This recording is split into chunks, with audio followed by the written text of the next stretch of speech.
Esteban Ron Castro es director de la Escuela de Derecho de la Universidad Internacional del Ecuador, abogado de la PUCE, máster en Democracia y Gobierno en la Universidad de Salamanca, magíster en Comunicación Estratégica de la UASB, MBA de la UIDE, especialista en Derecho Financiero, Bursátil y Seguros, especialista en Comunicación Social, analista docente con experiencia en los ámbitos de Administración Pública, Derecho Electoral, Constitucional Administrativo, Comunicación de Crisis y Prevención de Corrupción.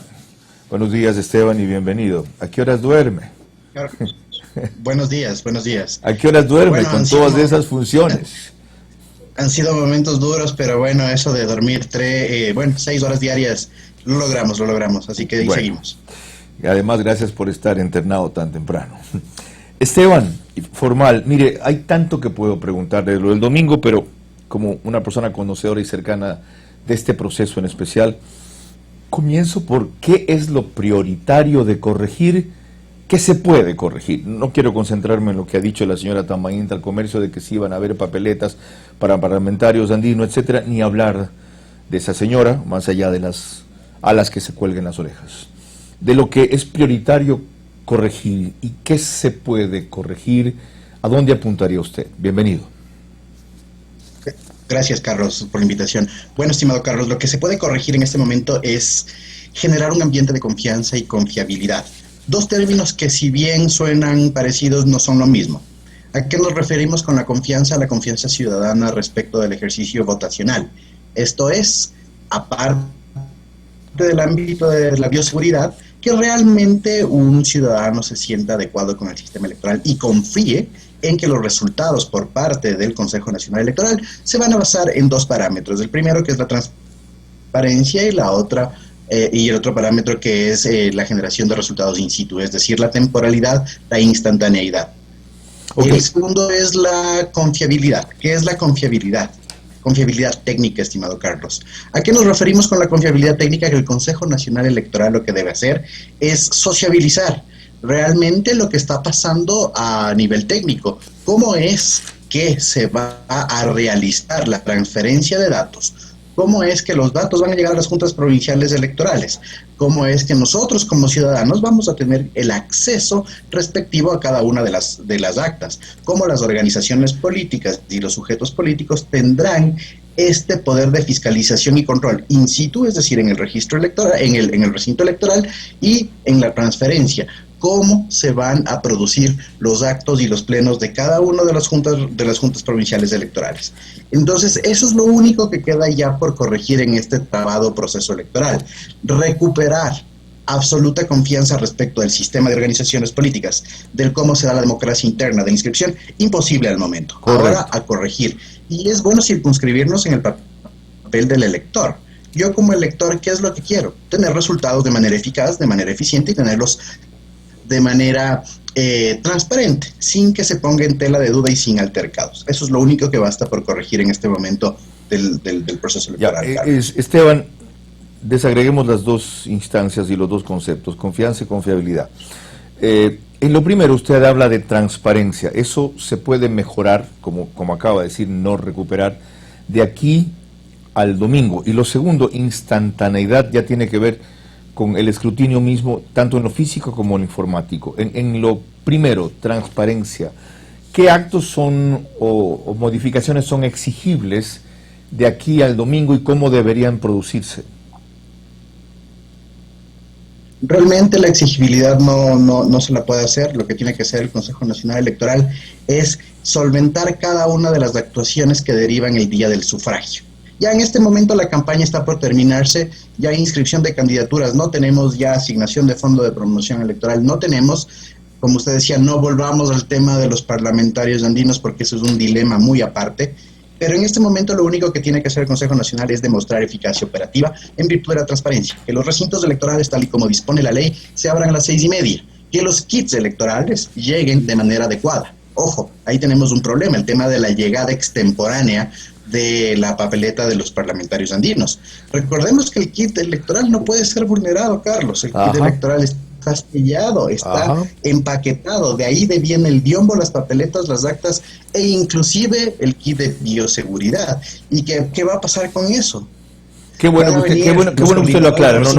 Aquí está claro que si la arreglan la embarran, para usar una terminología popular. Ya veremos después cómo se subsana elección, si es subsanable, si termina siendo ilegal como dicen que es en la segunda vuelta, pero qué bueno este detalle que acaba de decir, ¿ya?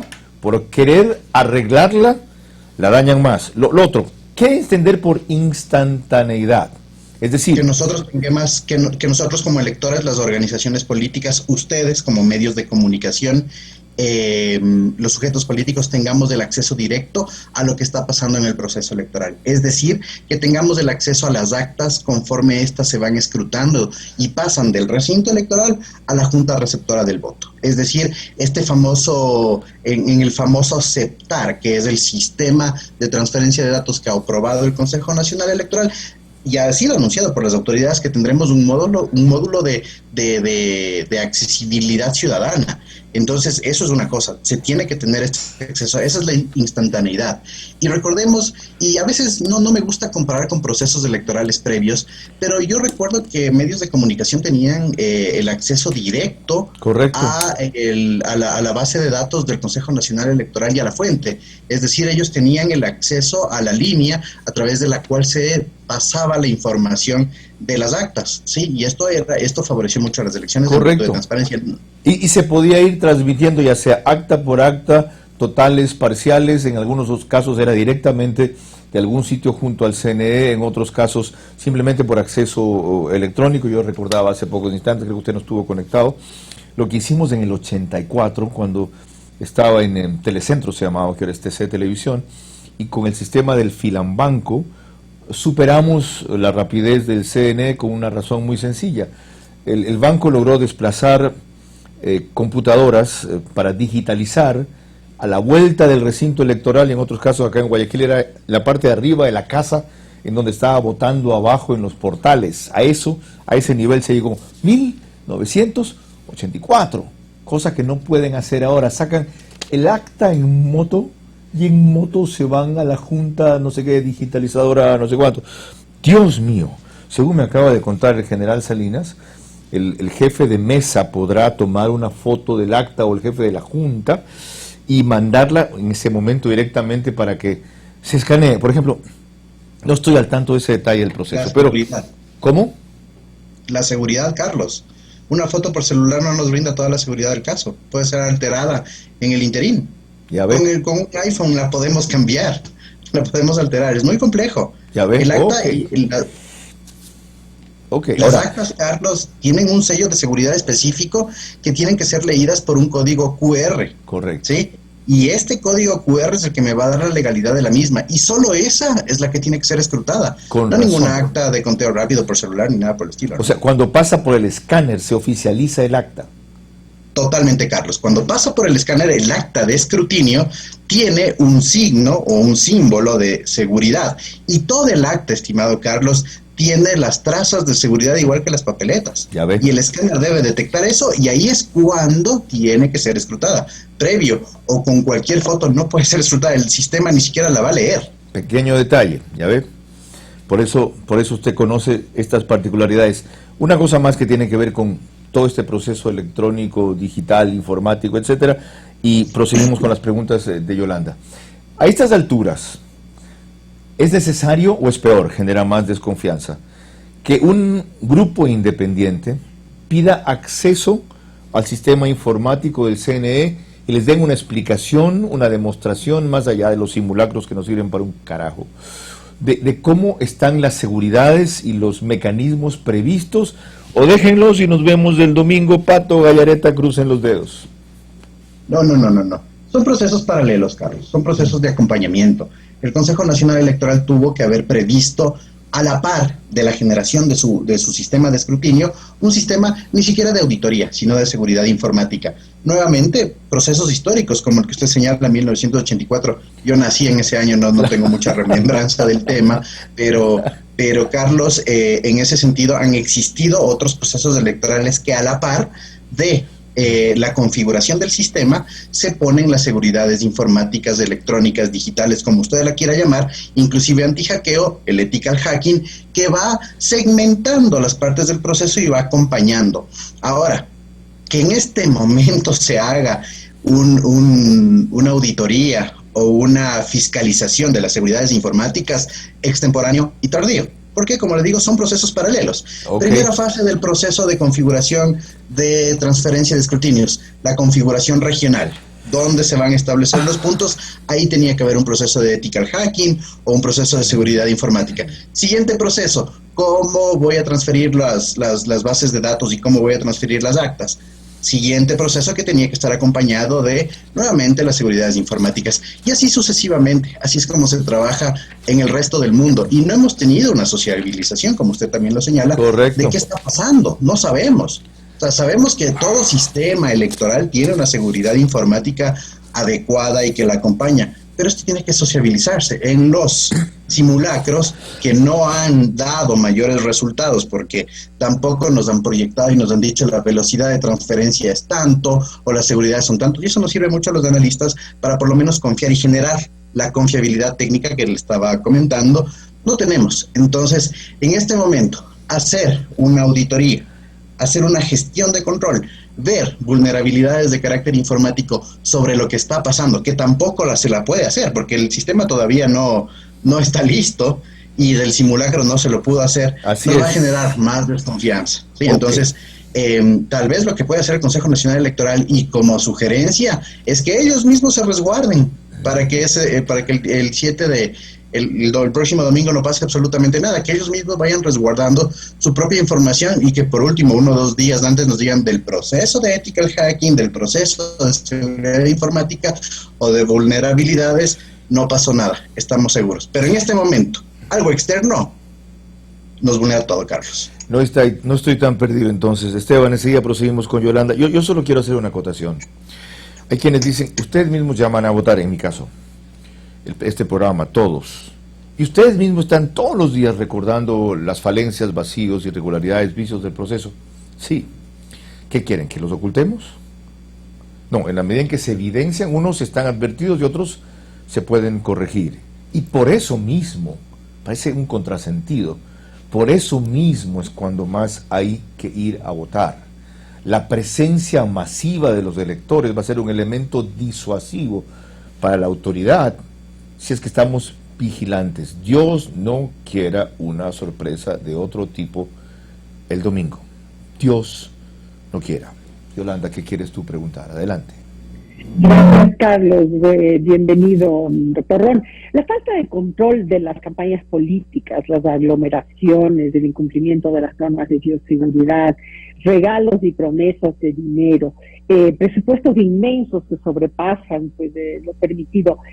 ¿Qué nos dice acerca de la legitimidad de estas elecciones? Si desde antes se está permitiendo y no hay el suficiente control para evitar todas estas irregularidades, en muchos casos ilegalidades, ¿no? Gracias, Yolanda, por su pregunta. A ver, separamos los dos temas. El tema de la fiscalización y control de los actos de campaña y precampaña. Lamentablemente nosotros estamos ante un código de la democracia ya caduco, ¿sí? Código de la Democracia cumplió sus funciones en un inicio, está vigente desde el 2009, estamos hablando de poco más de 12 años, por lo tanto, y las reformas estructurales que se dieron al Código de la Democracia, pues no fueron tan estructurales que digamos. Entonces, ahí es lo que pasa, no se hizo una reforma adecuada y se permite nuevamente la liberalización de los actos de campaña y de las organizaciones políticas para que hagan y sobrepasen lo que la ley realmente establece sobre lo que se puede ejercer un control. Es una falla de estipulación legal o jurídica. Esa es la primera situación. El tema de bioseguridad, el tema de cómo se ha tratado la campaña y cómo se han vulnerado las normas fácticas y ciudadanas, yo creo que es un tema más que nada ético, que las organizaciones políticas tenían que haber generado sus propias responsabilidades. No podemos controlar las libertades de cada una de las personas que actúan dentro de las organizaciones políticas, sino sugerir que realmente cumplan con las normas de bioseguridad. Lamentablemente ahí también juegan un rol, y digo lamentablemente, los GATS. ¿Por qué? Porque cada uno de los GATS, cada uno de los gobiernos autónomos descentralizados tiene su competencia para ejecutar los mecanismos de control in situ de la vulneración de aglomeraciones de personas y demás. Y cada GAT cambia de acuerdo a su realidad. Nosotros, por ejemplo, en Quito tenemos ciertas disposiciones dictadas por el alcalde del doctor Yunda. Guayaquil tiene unas disposiciones diferentes y demás. La movilización electoral, la movilización de campaña hace que las personas se adapten a cada una de estas realidades y que las autoridades no ejerzan ese control y esa disuasión respecto de la bioseguridad. Ahora, Yolanda, hay un tema también. Nadie esperaba la pandemia. No hay forma de que el Código de la Democracia, de alguna u otra manera, establezca normas de bioseguridad, de control sanitario o de control de aglomeraciones. No se contaba con esto. Ahora se complementó con el tema de los GATS, pero no ha sido suficiente. Presupuestos, falla de la ley. Le escucho, Yolanda. No siga usted con los presupuestos. Ya. No, usted me decía de presupuestos muy grandes que se tiene para hacer la campaña. Nuevamente es una falla estructural que permite eso, ¿no? El financiamiento de las campañas electorales tiene dos vertientes, una pública, una privada. La pública, que es financiada a través del Consejo Nacional Electoral y que se da en igualdad e equidad de condiciones y se la hace a través de prensa, medios y vallas publicitarias, ¿sí? ¿Qué es lo que pasa con esto? Pues el candidato tiene acceso a este tipo de mecanismos para publicitar su candidatura. Y el privado, que cumple o se pagan los otros rubros, movilizaciones, pasajes, banners y demás. Y ese es el que tiene presupuestos exacerbados, presupuestos grandísimos. En el caso, dígame. No hay un techo previsto por la ley, hay un techo para justamente asegurar la equidad entre todas las candidaturas. Justamente a eso iba. El financiamiento privado es el que tiene un techo, tiene un límite del gasto electoral que va para cada una de las candidaturas. Me parece, no quiero hablarle de números porque tengo miedo de fallar, pero realmente son números bastante altos. En el caso del binomio presidencial, inclusive, asciende a más de $3 millones, me parece, que se pueden gastar. Entonces, es bastante alto. Más allá del detalle, cuánto se pueda gastar, etcétera, a lo que vamos es que cómo esto afecta la moral de un país, cuando vimos que desde antes de elecciones, aquellas personas que están llevadas para ser nuestras próximas autoridades y dar los ejemplos, lo que hacen es todo lo contrario. Y por otro lado, no hay quien lo pare. ¿Cómo puede ser posible que alguien esté anunciando públicamente que va a dar dinero a la gente que convoca en plena campaña para darles un cupón, para recompensarles si es que traen una foto de la votación? ¿Cómo es posible que esto se pueda dar y que no haya ningún sistema de control que prohíba esto y que además lo sancione y no permita que continúe? En ese sentido, estimada Yolanda, las dádivas sí son prohibidas por la ley, ¿sí? Son infracciones electorales de carácter muy grave. Pero ¿qué es lo que pasa? El sistema electoral no es un sistema, a pesar de que contamos con un organismo especializado en la administración de justicia electoral, como es el Tribunal Contencioso Electoral, no es un sistema que permite la investigación. Hagamos un símil con la Fiscalía General del Estado. La Fiscalía General del Estado permite una investigación de este tipo de actos. Acá existe la denuncia, pero la denuncia tiene que ser probada. Pero está lista de todo el mundo, doctor, está lista de paciencia de todo el mudo. ¿Cuál investigación requiere? Pero si pero todas las personas, le recuerdo una cosa, Yolanda, todas las personas, usted y yo, si tenemos las evidencias del caso y sustentación de la prueba, podemos ir al contencioso a denunciarlo. Y justamente yo hacía un tuit respecto de esta situación. ¿Perdone usted? ¿No pueden actuar de oficio? Eso es lo que le digo, no hay capacidad investigativa por parte del Tribunal Contencioso Electoral. Aquí el único que puede denunciar bajo los mecanismos de control y fiscalización, porque supuestamente está haciendo un monitoreo, es el propio Consejo Nacional Electoral, Yolanda. El propio Consejo Nacional Electoral puede ser sujeto activo de una infracción y decir, yo tengo las pruebas, no evidencias, ojo, ya nos vamos un poquito al tema jurídico, y sustentar que se dieron dádivas. Ahí hay un tema. El reglamento de trámites contencioso electorales establece términos muy específicos de la prueba y el denunciante, el sujeto activo, en este caso debe probar que efectivamente se dieron las dádivas, los regalos y que se incumplió. Y las pruebas, y me permite un momentito más, pueden ser hace falta que se incumpla este otorgamiento de las dádivas, o sea, no está normado en que no se debe ofrecer una dádiva de este tipo. Está normado. Más está allá normado. del cumplimiento. No, está normado, pero lamentablemente no se cumple. En definitiva, esto realmente es un golpe para la moral de un pueblo, ver que haya esta laxitud, ¿verdad?, en la campaña, que todo sea permitido, que no pase nada, que se rompan las reglas, y después esas son las mismas personas que llevarán los destinos del país. Vamos a otro tema que también me interesa bastante, y es este de los asambleístas. Se habla poco, solamente nos hemos concentrado en la parte presidencial generalmente. Tenemos 137 integrantes de la Asamblea Nacional, entre 4.312 candidatos. El año 2017 tuvimos 3.793. Es un montón de candidatos que tenemos que elegir. ¿Cómo hacer para que nuestros candidatos salgan elegidos? Quiero decirle, ¿cómo debemos votar mejor? ¿Entre listas, individualmente, en plancha? ¿Qué es lo que nos conviene para dar fuerza a nuestro voto? Bueno, estimada Yolanda, realmente primero tenemos que entender cómo es el esquema de votación, que es otro de los de las fallas que tenía el Consejo Nacional Electoral. Sí, quisiera que seamos un poco directos, porque el tiempo es un poco corto, y que la gente sepa cuál es nosotros ya no podemos votar, nosotros ya no podemos votar como usted señala, sí, individualmente por una persona. Las listas en este momento son cerradas y bloqueadas. Nosotros vamos a hacer un voto político, ¿sí? El voto no es un voto en plancha, ¿sí? Es un voto político. Nosotros vamos a votar por una organización política. Disculpe. ¿Cuál es la diferencia entre plancha y político? El voto político es que yo voto por una organización política y me someto al orden que la organización política lo puso y lo determinó en sus elecciones primarias, ¿sí? El voto en plancha es que yo, a pesar de tener la posibilidad de votar entre listas y entre personas, decidiría votar por una sola lista. Acá no tenemos opción, ese es el voto político. ¿Cómo hacer efectivo el voto político? Es mucho más complicado, ¿no?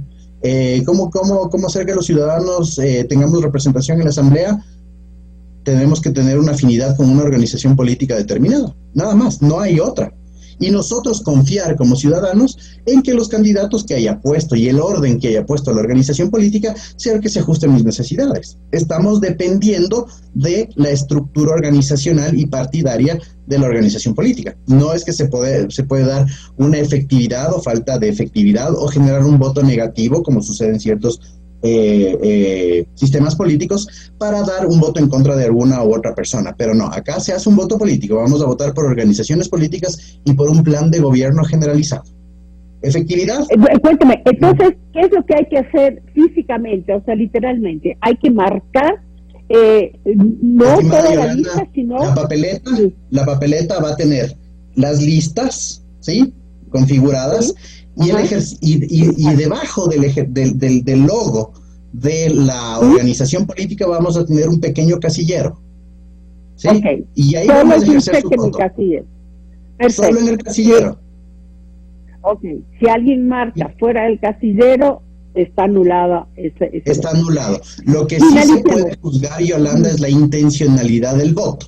Es decir, si yo marco a todos los asambleístas dentro de una misma línea, ese voto en plancha, que se llamaba antes, se puede entender que ejercí bien el voto. Pero yo tengo un casillero específico, un mínimo casillero. Si es que yo empiezo a jugar entre asambleístas, se acabó, voto anulado. Ya, pero mejor no dejar nada a la discrecionalidad, sino votar dentro de este casillero. Finalmente, ¿qué le puede decir usted a la gente que tradicionalmente ha votado nulo, ¿no? Ahí sigue como una posición frente a todo el tema político, o ha dejado en blanco? ¿Qué les puede decir, sobre todo en esta elección, cuál es la importancia de manifestar el voto? Bueno, la importancia de manifestar el voto radica en muchas circunstancias, ¿no? Principalmente, y de acuerdo a las estadísticas que se han manejado en esta elección, el voto nulo tendrá una interpretación, o dos interpretaciones como máximo: un rechazo generalizado al proceso electoral, y dos, un rechazo a lo que está pasando en el país. ¿Cuál es mi sugerencia? Lo que siempre he sugerido desde la academia: que se lean que se lean los planes de gobierno. Todavía tenemos tiempo, estamos a una semana, y veamos qué planes de gobierno son plausibles, qué planes de gobierno al menos nos dicen qué, cómo, dónde, cuándo voy a ejecutar, y que no sean pura retórica y demagogia. Y ahora que tenemos voto político, circunscribirnos a una votación programática, es decir, sobre lo que realmente nos ofrecen.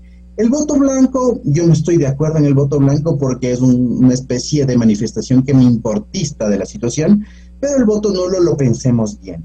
El voto nulo yo creo que aparte de la apatía o aparte del rechazo generalizado al sistema, puede representar otras cosas. Es un voto que realmente tiene una interpretación, pero como usted bien lo señala, dada la importancia política, vamos por un análisis. Muchas gracias, Ricardo. Seguimos con los viernes de Guayaquil. Esteban, mil gracias.